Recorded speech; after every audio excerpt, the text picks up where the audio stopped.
Je m'appelle Philippe Simet, je suis philosophe et je m'intéresse à la façon dont l'architecture raconte nos modes de vie. Je vous emmène explorer les habitats les plus singuliers de la planète afin d'en découvrir le sens et d'en partager les richesses.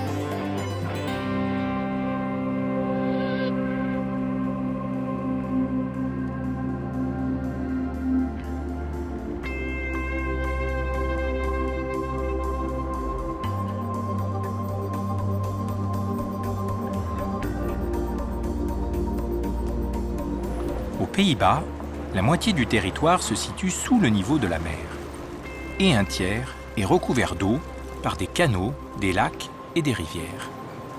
Depuis le Moyen Âge, les Néerlandais ont rivalisé d'inventivité pour gagner du terrain sur la mer en créant et aménageant des terres artificielles, les polders, sur lesquelles vit 60% de la population. Une prouesse quand on sait que les Pays-Bas sont la nation européenne où la densité est la plus forte. Mais aujourd'hui, alors que la place manque encore, une nouvelle menace pèse sur le pays. Le réchauffement climatique provoque la hausse du niveau de la mer et des grands fleuves, menaçant de détruire les digues et d'inonder le territoire. Les Néerlandais envisagent une nouvelle solution. Ne plus repousser l'eau, mais habiter dessus.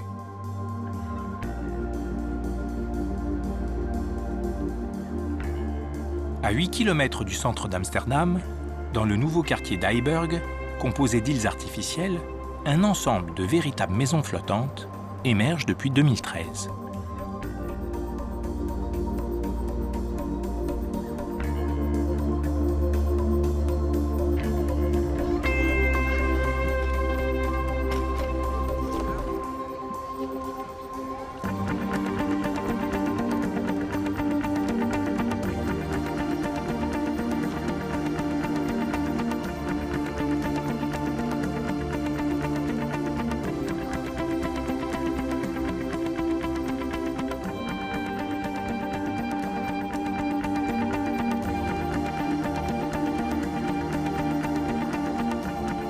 Après avoir vécu pendant 7 ans dans le centre d'Amsterdam, Rico et Sietske se sont installés à Waterbuurt, le quartier flottant d'Heiburg, qui compte 90 maisons et 300 habitants.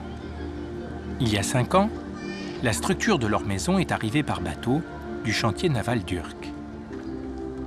Depuis, Rico construit patiemment l'intérieur. Bonjour. Bonjour. Je peux rentrer? Oui, bien sûr. Je suis Rico. Ça va bien? Oh là, là vous êtes en plein travaux, hein? Oui. On en est à la dernière phase du travail de finition. Il y avait une fuite, mais je l'ai réparée. Ici, je dois encore fixer les plaques de plâtre, tout enduire, et je dois encore installer le chauffage central dans le sol. Et ici, ça deviendra la salle de séjour. C'est vous qui faites tout seul ici? Ça a été mon rêve de construire tout seul. Donc oui, je fais tout moi-même. La nuit, quand je rêvais, j'avais une idée. Je me réveillais, je sautais hors du lit et je me mettais derrière l'ordinateur. Je dessinais un plan ou faisais des modifs. J'ai fait au moins 200 plans. C'était un long processus d'ajustement. J'imagine que ça devait être très impressionnant quand vous avez vu votre maison arriver en bateau. C'était évidemment très excitant. Une expérience unique. La maison était amenée par un petit remorqueur. Elle était entourée de palissades en bois. Ces maisons flottantes, c'est encore quelque chose de très expérimental. Oui, c'est expérimental. La commune ne savait pas non plus comment adapter les réglementations. Ils ont pris les normes de construction pour une maison classique, ils les ont transposées et ont juste mis maison bateau comme en tête.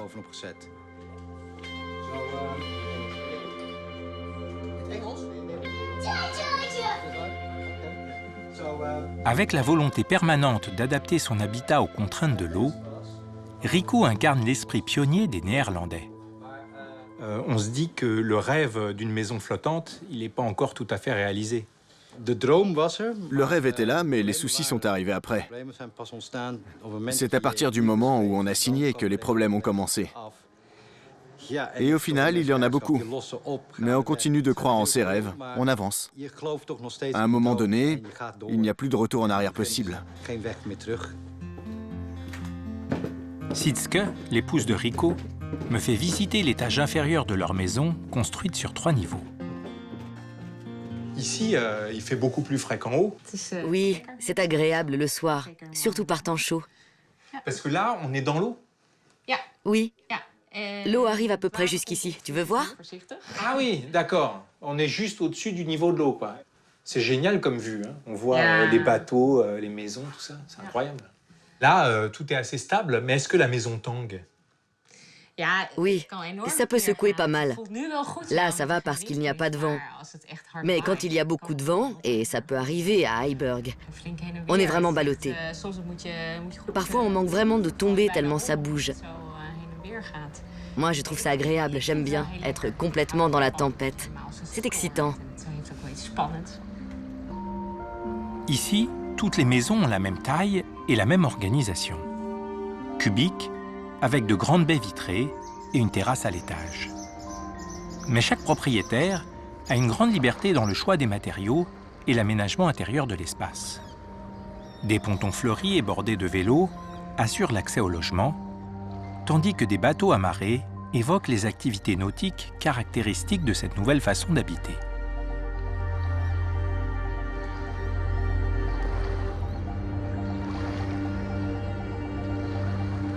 C'est étonnant, ce pylône juste au milieu du lac, là. Oui, il y a beaucoup de personnes qui ont un problème avec ce pylône, entre autres à cause des ondes. Mais moi, je le trouve plutôt beau. Je trouve que c'est une belle construction. C'est comme une sculpture Oui. au milieu du lac.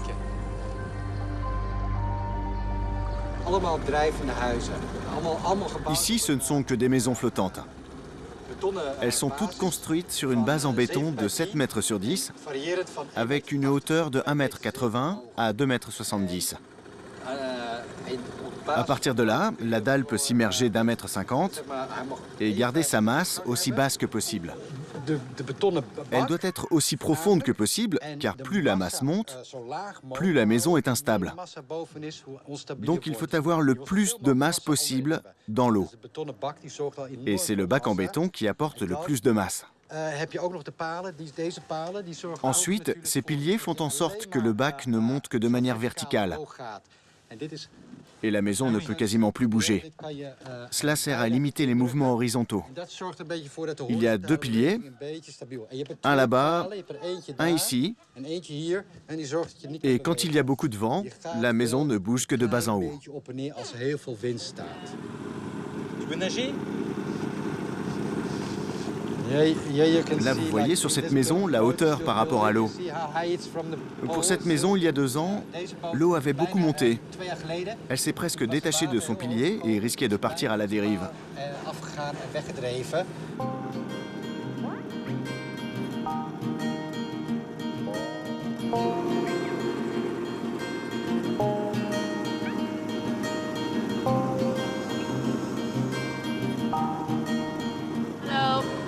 Hello. Et non, tu m'as l'air d'avoir envie de te jeter à l'eau, toi.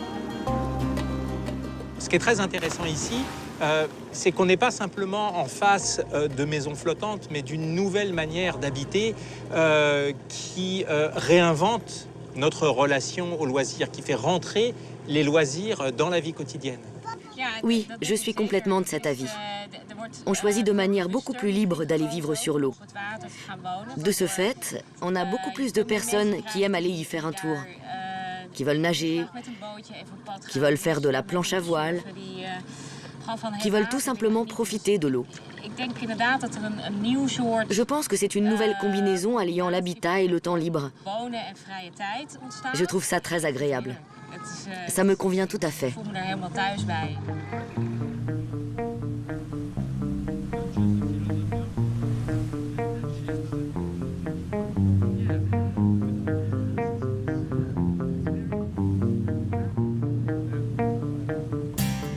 Koen Holthaus est architecte et fervent promoteur de l'habitat sur l'eau comme solution d'avenir pour le pays.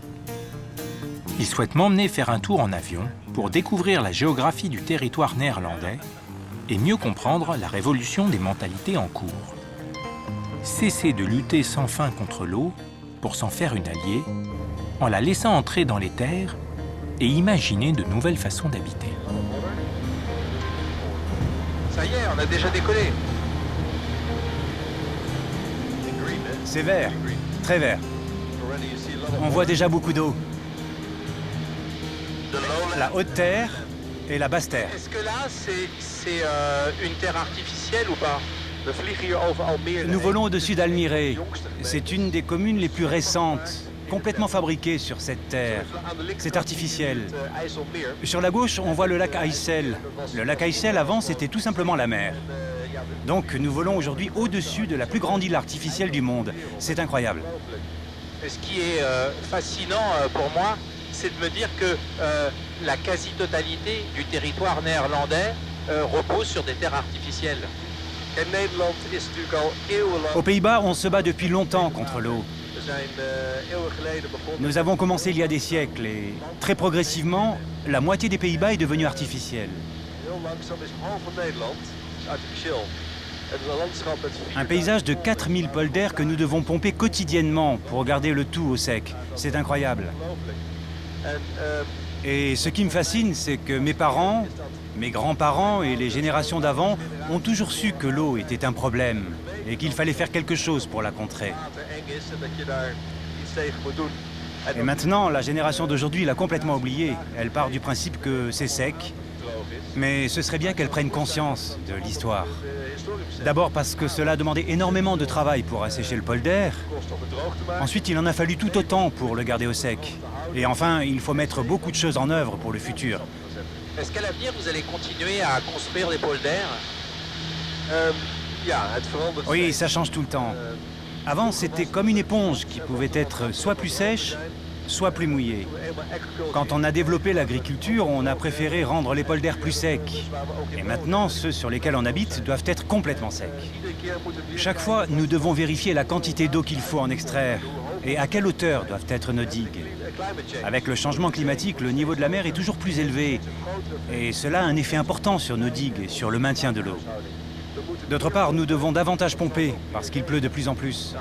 Et si on prend tout cela en compte, cela veut dire qu'avec ce seul système, nous n'allons plus y arriver. Nous devons faire un nouveau pas vers l'avenir du polder. Un polder 2.0. Vu du ciel, on comprend à quel point ce territoire est tout entier façonné par l'homme.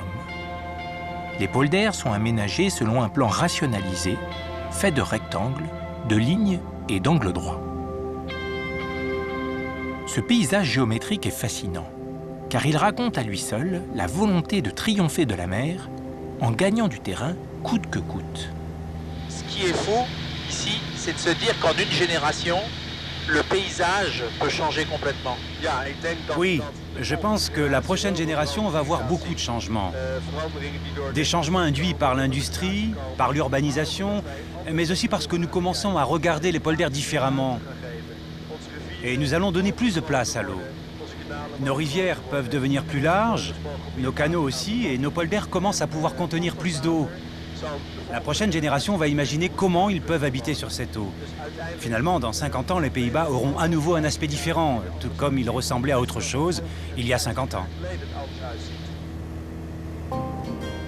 À l'est de Rotterdam se trouve le polder le plus mythique du pays, Kinderdijk. Inscrit au patrimoine mondial de l'UNESCO, il est resté préservé depuis le XVIIe siècle, avec son système de 19 moulins de pompage, dressés à proximité les uns des autres. Si ces moulins sont encore habités et en état de fonctionnement, ce sont des pompes électriques qui assèchent aujourd'hui le polder en drainant l'eau dans des bassins, puis des canaux, avant d'être rejetée dans la mer. Un système très coûteux en énergie et peu écologique, mais sans lequel le pays serait inondé en moins de 48 heures. Habiter sur la terre ferme a ici un prix exorbitant qu'il n'est plus possible de payer, au vu des changements climatiques et de la nécessité de préserver les ressources naturelles. Voilà pourquoi Kuhn Holthaus se consacre exclusivement à l'architecture flottante. Il est urgent de remettre en question notre façon d'habiter, consommatrice d'espace et d'énergie, au profit d'une architecture plus fluide et plus mobile. Ici, aux Pays-Bas, depuis des siècles, nous sommes habitués à ce que notre paysage soit constamment en train de changer en raison de toutes sortes d'influences. Et à mon avis, nous avons appliqué à ces bâtiments l'idée que tout change en permanence. À Heiberg, j'ai vu des maisons flottantes très intéressantes, mais qui, du point de vue architectural, étaient encore un peu rudimentaires. Alors j'imagine que sur cette question, il y a encore une marge de progression possible. C'est tout à fait vrai. Heiberg a été conçu il y a 10 ans. C'était les premières maisons flottantes dans l'un des premiers quartiers flottants. Depuis, on a fait d'énormes progrès. Maintenant, nous fabriquons des habitations avec des jardins où on peut venir avec sa voiture, comme des habitations sur Terre. On va toujours plus loin. Je suis très curieux de savoir ce que nous ferons dans 5 ans, dans 10 ans. Et tu as raison, c'est un processus que nous suivons pas à pas, et à chaque fois, on va un peu plus loin.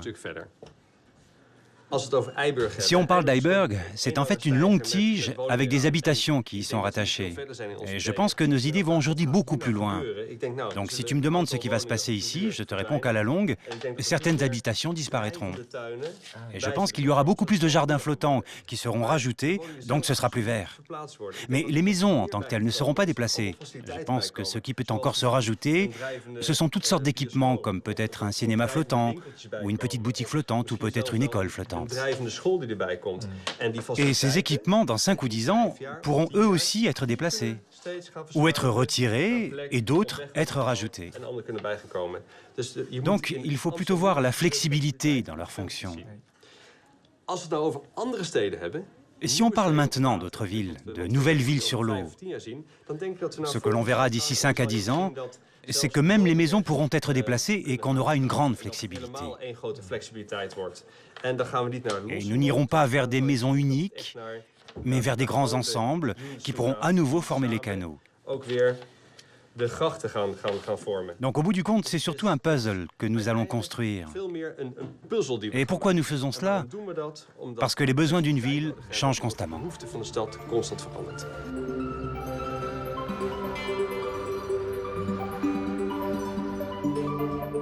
À Heiberg, je découvre un deuxième lotissement de maisons flottantes, construites avec des matériaux préfabriqués.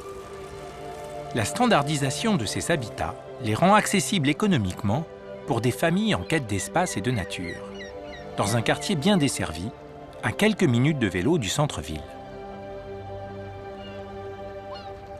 Marge a décidé de s'y installer il y a 4 ans. Bonjour, Philippe. Bonjour, Marge. Bonjour.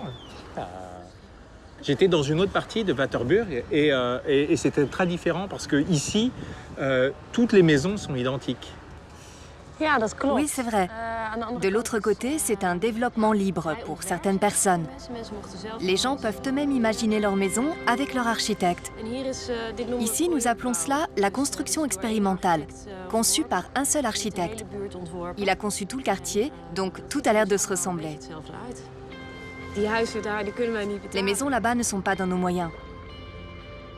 Alors qu'ici, ce sont des constructions expérimentales, donc c'est un peu moins cher. Et il y a aussi une différence entre les maisons qui sont au bout du ponton, avec une vue dégagée, qui sont de fait plus chères que les maisons qui sont plus proches du quai.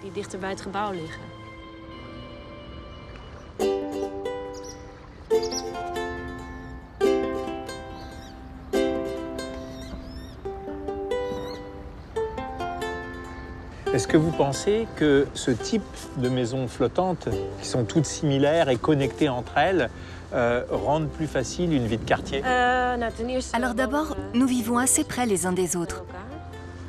Ensuite, nous avons tous des centres d'intérêt communs, parce que nous avons tous opté pour ce type de maison qui sort un peu de l'ordinaire. À côté de cela, nous avons presque tous des enfants, ce qui est étonnant car on ne s'attendait pas forcément à cela sur l'eau. Et enfin, la taille du quartier est en fait juste idéale. Quand tu habites dans une rue avec 100 personnes, il se pourrait que tu ne rentres jamais en contact avec qui que ce soit. Mais quand on habite dans un petit quartier comme celui-ci, avec 18-20 maisons par ponton, cela invite vraiment à essayer d'apprendre à connaître les autres.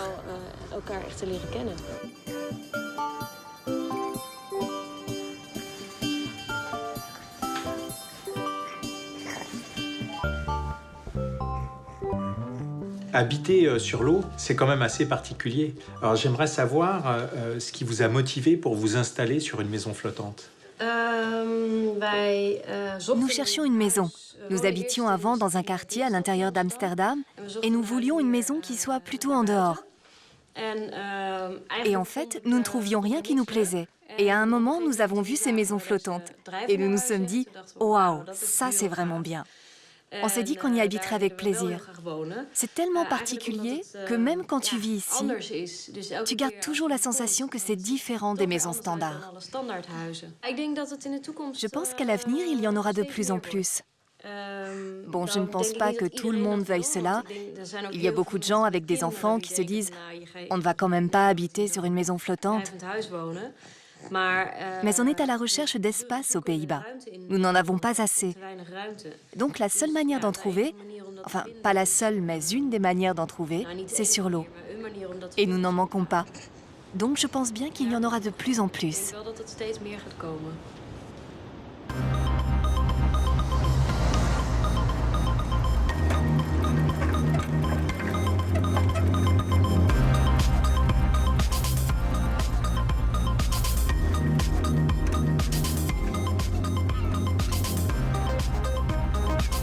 Ça, c'est un lac artificiel? C'est un lac. Mais avant, il y avait la mer. Là-bas finissait la terre et ici, c'était la mer. Donc on gagne du terrain. Et là, c'est devenu un lac.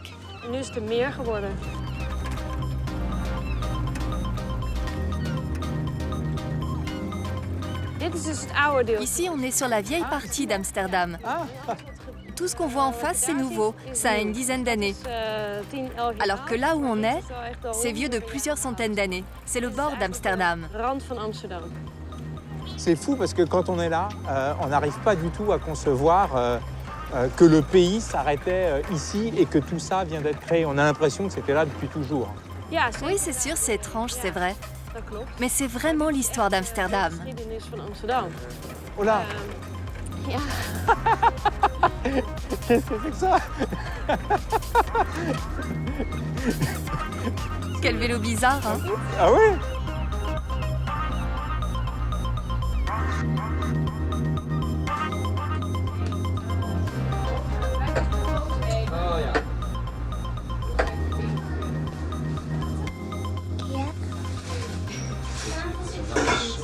La priorité, c'était de terminer la cuisine. Oui. C'était le coin le plus important.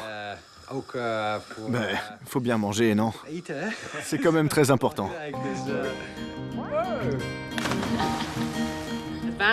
L'eau donne toujours une sensation de vacances, surtout les jours où le soleil brille, quand on voit les scintillements dans la maison et qu'il y a une légère brise. Et on entend les animaux sur l'eau.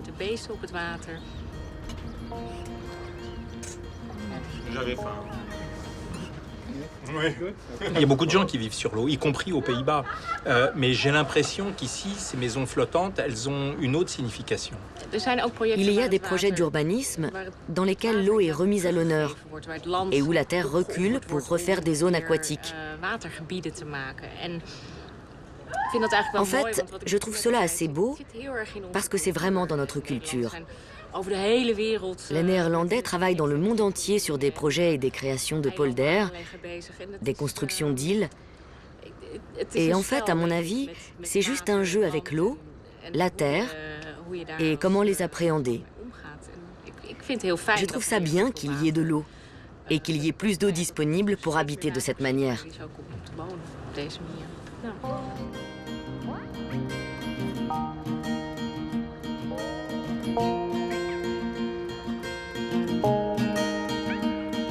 Les Néerlandais paraissent aujourd'hui résolus à laisser entrer l'eau plutôt que de la repousser sans cesse. Au lieu de lutter contre la mer, le temps est venu de se construire avec elle. Les maisons flottantes d'Heiberg sont peut-être le signe d'une nouvelle manière d'habiter dont les Néerlandais sont les précurseurs. Comme ils ont toujours su le faire par le passé, ils s'adaptent et innove avec ces maisons qui, nées d'une contrainte, sont à l'origine d'une nouvelle façon d'habiter sur l'eau, assez hédoniste, mêlant logement et loisirs.